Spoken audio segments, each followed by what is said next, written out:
everybody, welcome back to Let's Play Hearts of Iron 4 Kaiserreich Germany. Let us continue on where we last left off. So, the Progressives have taken over Zentrum, and I would have to imagine that is going to be a bonus for us. We will now want to block the right, so now the right wing of Germany cannot actually take over any factions. And we're at 50 out of 100. So the second way we are able to get the left wing in charge is if we can bring this number down to less than 25 once this targets.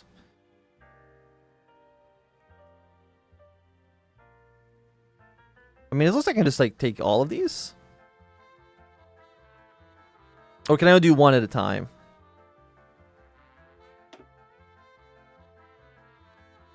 They'd be done in 15.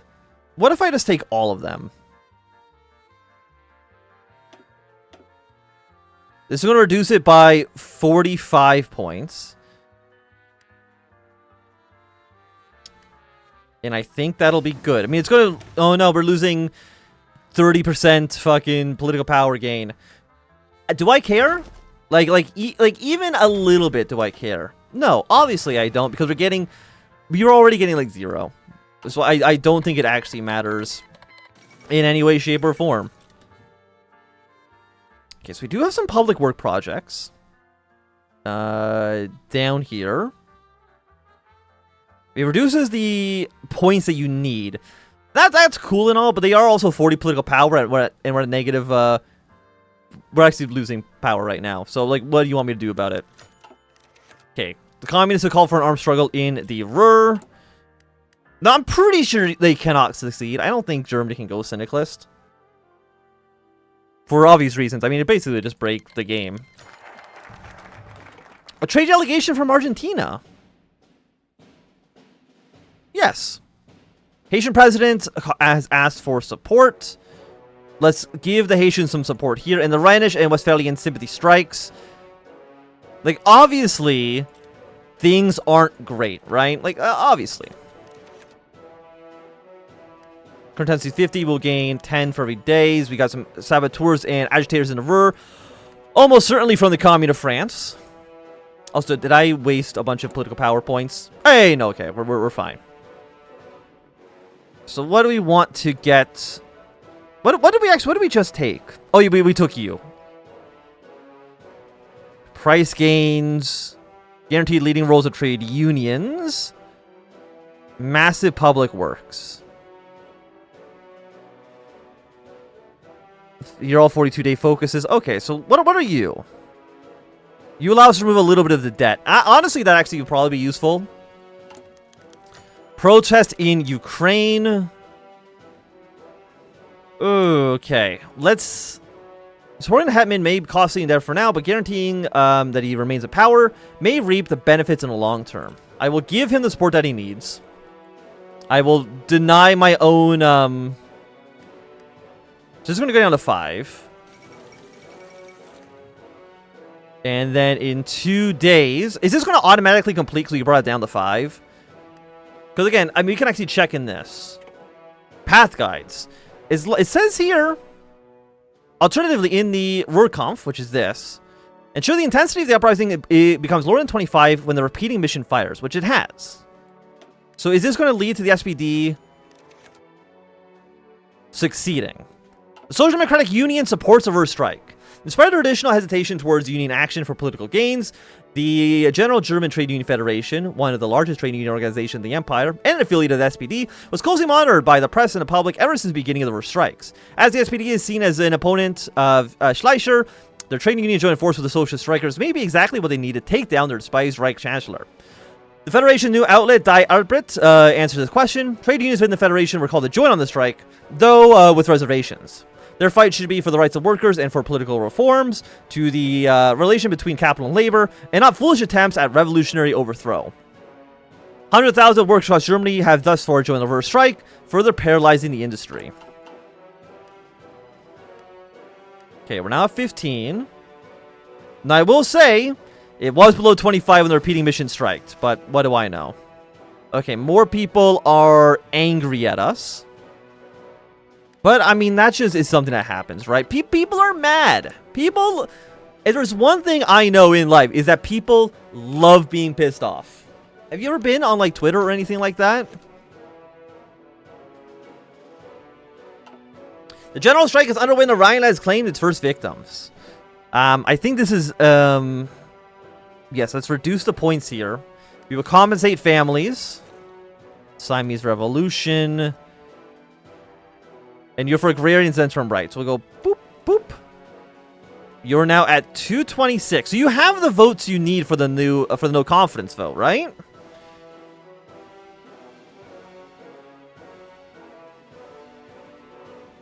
Once every 5 or 3 days, we'll attempt to flag the certain factions every turn to make them immune to being converted. If coalition reach majority, they will initiate a vote of no confidence, seize power.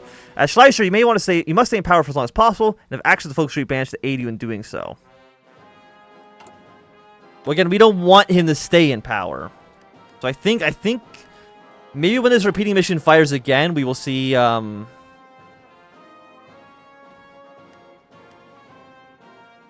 okay, it says that they will start a vote of no confidence. Okay, so criticize the government passively. Make a show of force. We will ignore you. And in 4 days, we'll start a no confidence vote. The cabinet in Prussia has collapsed in the 1936 snap elections. The snap election in Prussia has finally arrived, and as we have witnessed considerable gains for the Schleicher-Weiss-Rot coalition, thanks to our campaign and mobilization from the agrarian movement of East Elbia. Though they did not earn a majority, they collected allies from Zentrum and the minor liberal parties, such as the Reichsparty and the National Liberals. The first speech for the Prussian House of Representatives, Minister President Kleist announced 2 axes of his cabinet's political program: reform in the Prussian countryside, which will relieve the struggling agricultural sector, and lay a path towards economic recovery. Okay, is that just more... Okay, weekly change that negative 0.3. I guess that's better than what it was previously.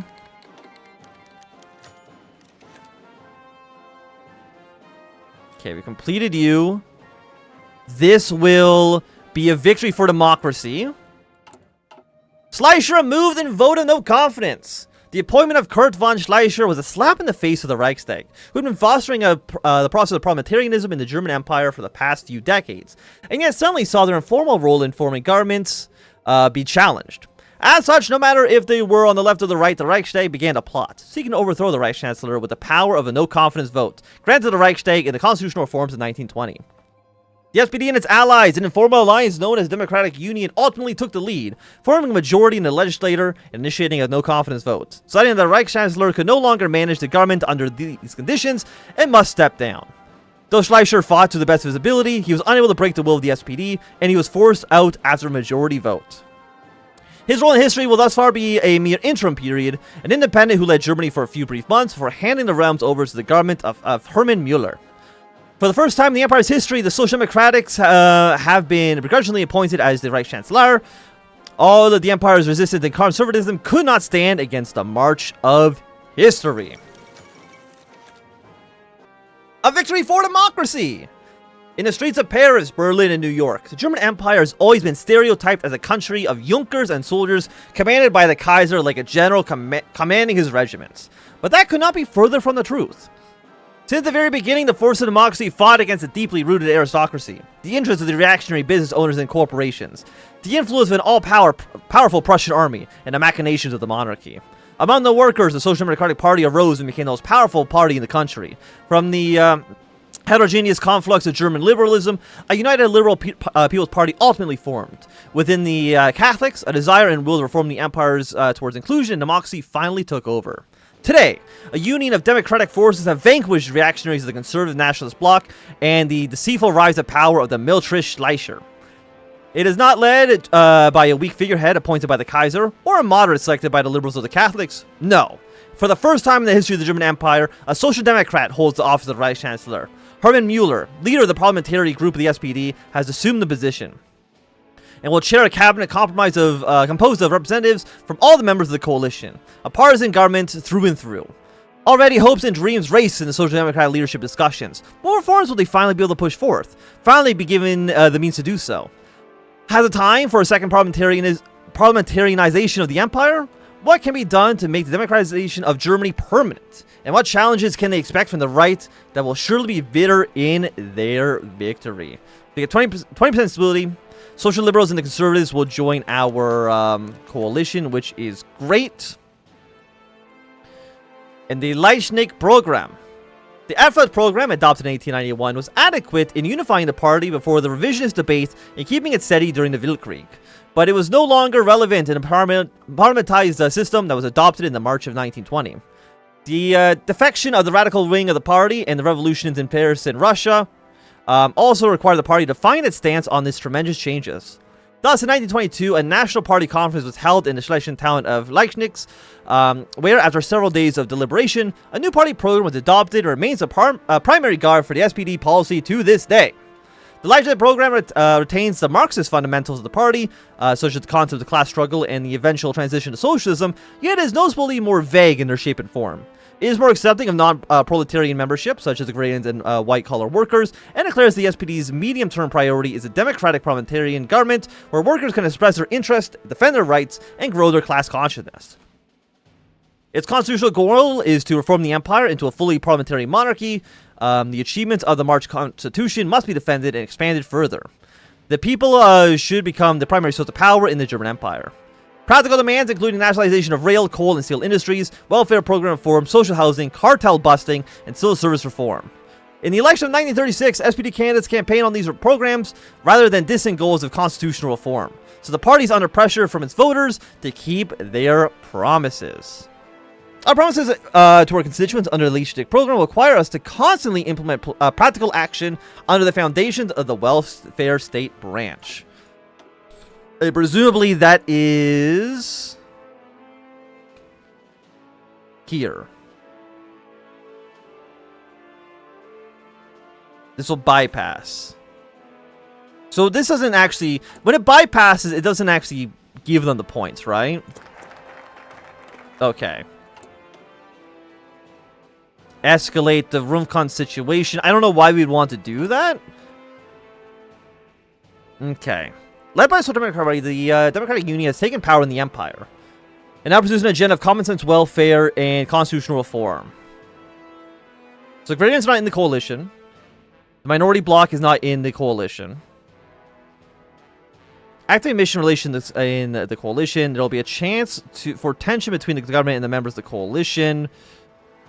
Demand for action. While we must remain amicable to the rest of our coalition, we must be able to properly implement social democratic policies and serve the people.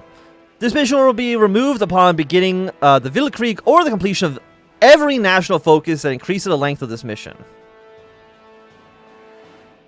If we do not do it, the Young Turks seize control.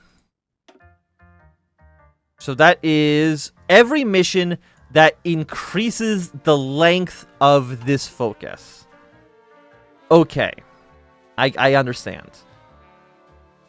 Now, I don't know about you. This might get resolved soon. Victory for democracy. We are above -7. We love to see it. So what do we want to do here? Russian-German investments. So we invest more in Russia, and for some reason that makes them less powerful. I don't understand how that works, but, you know, I'm not an expert. The Indochina debate. Recent outbreak. Okay, so we can send troops to Indochina. Or not to Indochina, to... I can request... I guess actually I can't give you any forces, right? Which makes sense, you're my puppet. Can I send you some aid? Maybe? Maybe not, actually. Mongolian aristocrats is fine. Show restoration, good for them. Hey, we've captured a British operative, you fucking loser. How could you possibly think you could possibly fight against the power of the Reich here? Okay, to celebrate. Okay, we celebrating the fact that we captured Napoleon III. What a fucking loser he is. Imagine being Napoleon III. How embarrassing it would be to be Napoleon III, man. Okay, so we're at 35, 4,000. I want to actually move this a little bit higher so I can actually read it better. Activating this card will draw a number of cards equal to the number of national focus completed in the draft Tarno branch, which right now is just 1, so we don't care about that too much. 2 cards. We don't have enough cards here. You do have a bonus. 2 cards for 3% stability. We probably do want to take that. Okay, so was that 100 political power we got off that? It is, and we're still at negative 118. That is so fucking funny. Okay, so you had 90 days to this. How do I deal with you? Why coalition of ours is bound to struggle about misunderstandings, conflicts, scandals. So you are relationship in the coalition. We get more loyalty off of you. That seems... So this is to make sure we can maintain our coalition. How long do we have? We have 82 days on you. Political power plus 5. Consumer goods minus 3%. Oh, no, that's him as an advisor. Then you give us 90 days. So let's see. What do we need then? We need you. So we have 1, 2, 3, 4, 5, 6, 7, 8, 9, 10. So we need all of these. It looks like. Okay, I understand. Let's actually review the Constitution first. I am going to then spend 2 cards for 3% is probably better than 1 card for 3%. So let's take you. We're at 131, which is not great. Let's send you 25,000 rifles. Now, if we had political power, we could get a lot of debt removed, which would be really nice. So we do need more political power. We're getting 0.55 per day. Which it's still not great actually, but it's better than what it's been in the past. So we have 1,000.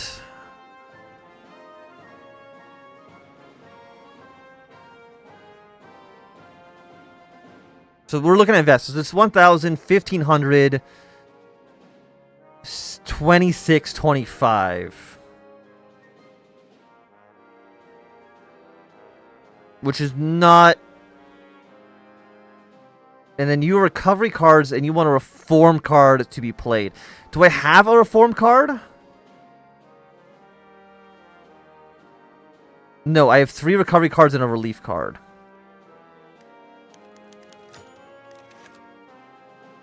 On the up, Middle Africa's made. Hey, so we just get 2,500 guns. I'd be sure.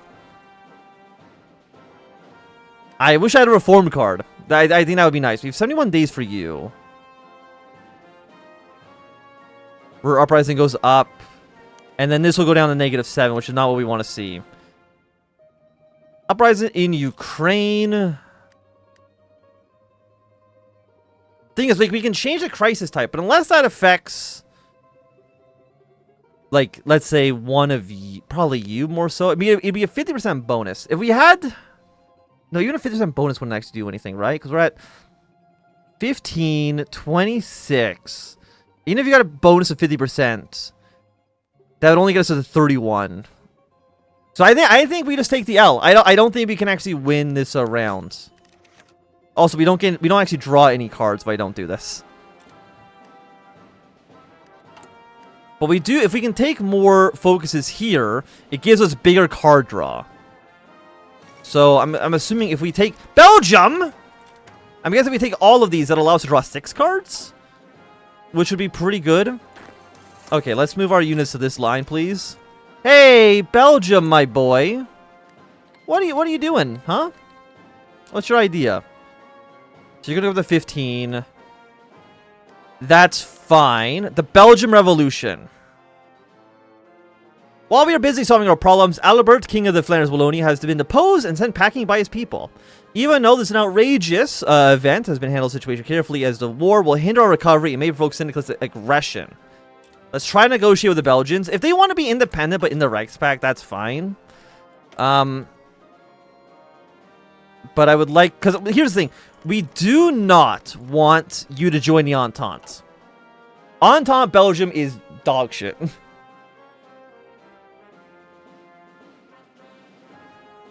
So this is offering them, we're offering them this province, which isn't ours. I mean, it's not, we have one military factory.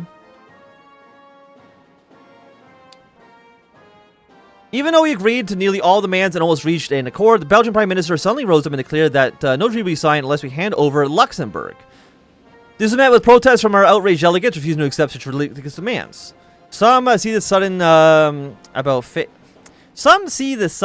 face, however, as an excuse to stay out of the Reichspakt and search for other allies. So they want Luxembourg, 121 steel. What about Viviers? It literally has one military factory and that's it. I don't give a shit about this province. They've had the Congress. They've refused. In upstart, Belgians have completely rejected our general's offer and turned their backs on us. This is a clear slap in the face. Our Warhawks demand that the Kaiserreich will set things right and move in to crush the upstarts. With the SPD opting to bide its time, deal with the problem at later dates, the plague of Black Monday no longer affects us. You are Belgium, you piece of shit. These folks can only be taken before the end of the Second Weltkrieg. Well, only before the end is interesting. After initial discussions on the direction of the government envisioned constitutional reforms, a committee of law experts and members of the Reichstag have been established with the task of drafting constitutional amendments for a thorough reform of the Bismarckian constitution. The SPD has campaigned on constitutional reform for years, claiming that the March reforms were incomplete and more work needs to be done to establish a truly parliamentarian monarchy. Anxiety over the fragility of our democratic government has played a role as well. The fears that we may be replaced by conservatives after any wrong turn means the Reich Chancellor and his secretaries wish to leave as large a mark as possible. The talented academic and legal expert Carl Schmidt has been appointed as chairman of the Constitutional Review Committee. Throughout the next few years, it will review each article of the Constitution as well as historical examples of their practical use and present recommendations for the Reichstag based on their analysis. Okay. Again, I find it very interesting that you can only do this. I'm guessing how much of this we do for the end of the Second Weltkrieg matters, right? If we do none of it in the end of the Second Weltkrieg, then I'm assuming the conservatives probably take over. As if we do all of it, then we are popping off. Also, now we have to deal with loyalty here, which is less than ideal. You're negative 5% on the debt. 42 days. You are 200, 200. Oh, no, this is Massive Public Works. This card is actually, the 200, 200 is actually incredible. And you'll be done in 42 days. Which would allow us, I think, theoretically, to take you. Like, this is finished. I think it allows us to take this. We get 2 cards for 3%. Which, I mean, is still not like a great ratio. And then that'll hopefully give us just enough to deal with stagnation. But I will say, at least for right now, thanks for tuning in. I'm going to end this episode. Have a great day. Subscribe, don't subscribe, whatever. Bye-bye.